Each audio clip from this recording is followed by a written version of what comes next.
Hi, y'all. Welcome back to Your Relationship with You. I am so happy to talk to y'all again because I am following up on the conversation that we had about stewardship. Okay, stewardship in this season is essential. Okay, every spiritual leader that I'm connected with, even my own study time and hearing from God is confirming the same thing, that this season is all about stewardship. How you steward this season is really going to dictate the next several years of your life. Okay, so if y'all recall from the last video, which I'm going to link it below, we talked about Joseph. Okay, Joseph in the book of Genesis, he is the 11th son of Jacob, which later becomes Israel. And so he is the favorite child of Jacob. His brothers did not like him. He was sold into slavery. He ended up in the captain of the guard's house of Egypt, the captain of Pharaoh's guard in Egypt. He was put over the head of the household in that house. The wife of that house accused him of rape. So then he was put in prison. When he was in prison, two members of Pharaoh's household and staff was sent to prison. He interpreted some dreams. They got out. Well, one got out, one got killed. And later, Pharaoh has these dreams. The man, that the servant of Pharaoh remembers Joseph, like, hey, he can interpret your dreams. And Joseph interprets the dream, and then he's put second in command of all of Israel. Okay, all of this was done because there was a great famine coming to the land, and God set his people up in place so that the children of Israel would be saved through Joseph.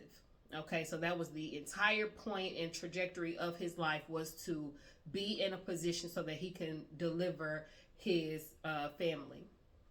Okay, because as we know, Jesus was going to come through that family. He was going to come through the line of Judah. So with that being said, why am I talking about Joseph and stewardship? Well, every season of Joseph's life, he stewarded well. He did things in excellence, and it allowed him certain benefits because of his work ethic, because of his honor, because of his character, and because of his consistency. Okay, his discipline. So when Joseph was first sold into slavery, he ended up at the captain of the guard's house, and he worked diligently.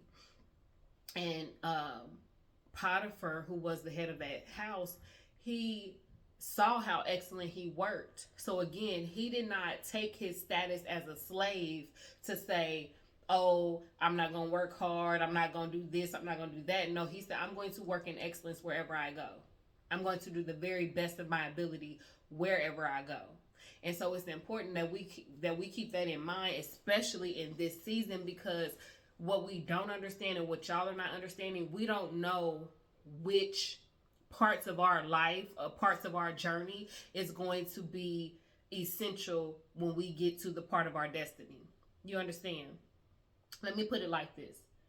Joseph's time in Potiphar's house, managing the household, managing every part, because Potiphar was a businessman. He owned land. He had a lot going on. So, and Joseph managed all of that. Those managerial skills, the ability to manage a household, and all the things that came with being in a prominent family, even the customs, even the cultural dynamics that he learned in that household, because again, Potiphar was a high-ranking official in Pharaoh's office. Do you understand? So Joseph had to learn the culture of Egypt. So by the time he made it to Pharaoh's house, everything he learned in Potiphar's house was essential. He knew how to address the people. He knew how to address Pharaoh. He knew how to lead and manage, which was what he was doing. Leading and managing an entire country, the entire food supply. Do you understand? So what are you doing right now that is essential for your tomorrow? And that's the thing. We don't always know what's essential. We don't always know. Sometimes God is very gracious and very kind to us and gives us these these moments of clarity and these moments of insight. He's very kind like that, right? But sometimes in the midst of that very thing, like today, what am I doing today that's going to set up my tomorrow? I won't always know that. So that's why, again, this warning is being given so that you understand this season is essential, whether you feel like it or not. You could be working at a grocery store bagging groceries. That's all you're doing is bagging groceries. That's your whole job. Go to this lane, bag more groceries. Go to that lane, bag more groceries. Maybe you're going to go down and stock some items in between time, right? That seems very mundane. That does not seem like it's going to lead you to some grand outcome. But you never know how that consistency, the ability to do something over and over again and keep that same tenacity, that same energy, that same good mindset, and perform that task with a good heart and a good spirit. You don't know what down the line is going to require those same skills. Even stocking. Maybe you get into marketing, or maybe you get into some kind of ad campaign type of thing, and you need to know how to stack things. You need to know how to stage items. Like, you just never know is my point. You never know. And sometimes you do. Sometimes you do. But if we start looking at the everyday things that we have to do, maybe God is telling you to journal. Every day he's telling you to journal. Write for 30 minutes every day. You have no idea how that could be connected to maybe you're supposed to be writing. Maybe your next job is going to have you updating case notes. Maybe, your next job is going to require you to freelance and, be an assistant or something of that nature. You just never know. And you need to be able to write. And he's setting you up. God is a God of a setup. It took years. Joseph went into slavery at 17. He was 30 when he became second in command to Pharaoh. It was several more years before his family came. Do you understand? This was over a 40-year setup. So God is essential, and he is a master orchestrator. He is the author and the finisher, the Alpha and Omega. So don't think that any part of your life is not designed intentionally to set up the next part. So, stewarding well. What do we need to do? We need to be disciplined. Do the thing you are supposed to do every day. A lot of us have been giving specific instructions on what to do. Do the thing. Do the things. Whatever you've been told to do. My leader told us to stretch every day. Just stretch. Move your body. Get the kinks out. Stretch every day. Why? I don't know. I know it's essential to move your body. I know the more you stretch and the more you move, the looser your body feels. Do the thing. Okay? So, that's one. Be disciplined. Do the thing. Be obedient. Do the thing.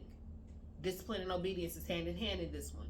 Discipline and obedience are hand in hand in this one. If he told you to do it, do it. And do it repeatedly. We give up too fast. We give in too fast. Do the thing. Okay? Next, do the thing with a good heart. That is the big one right now. Do the thing with a good heart, because God loves a cheerful giver. He sees your heart. He sees the intention behind what you do. You can't hide anything from him. If you're doing things, if you're being obedient and disciplined, but so ugly about it, and you think that you're doing a favor for God, by no means. By no means. This is for you. You understand? This is for you. Be obedient. Be disciplined. Do it with a good heart. Have a good heart posture. Do the thing and do it with a nice spirit. Be joyful. This is unto the Lord, but it's benefiting you. Let's not forget that. Because again, God is a God that saw fit to bring you into this world, right? He didn't need Adam and Eve. He wanted them. He wants you. And he wants you to live prosperously. Okay? So, be disciplined, be obedient. Do it with a good heart. Acknowledge God in all your ways. That's the fourth one. Acknowledge God in all your ways. Don't be afraid to pivot midway. Okay, God will say, okay, do this just do this, right? He'll just say, do this. So you'll do it every day. But you need to check back. God, am I still doing what I need to do? Okay, cool. Acknowledge God in all your ways. And we even see this in the Bible, right? When Abraham went to sacrifice Isaac, he got that instruction, right? Go sacrifice your son. But midway, while he was in the midst of the sacrifice, God said, wait, don't touch your son. I have provided me a sacrifice, right? Have your ear inclined to God for when he sends an updated message. He may pivot you in the midst of you following the first instruction. It's important that we keep these things in mind. So, discipline, obedience. Do it with a good heart. Acknowledge God in all your ways. Okay?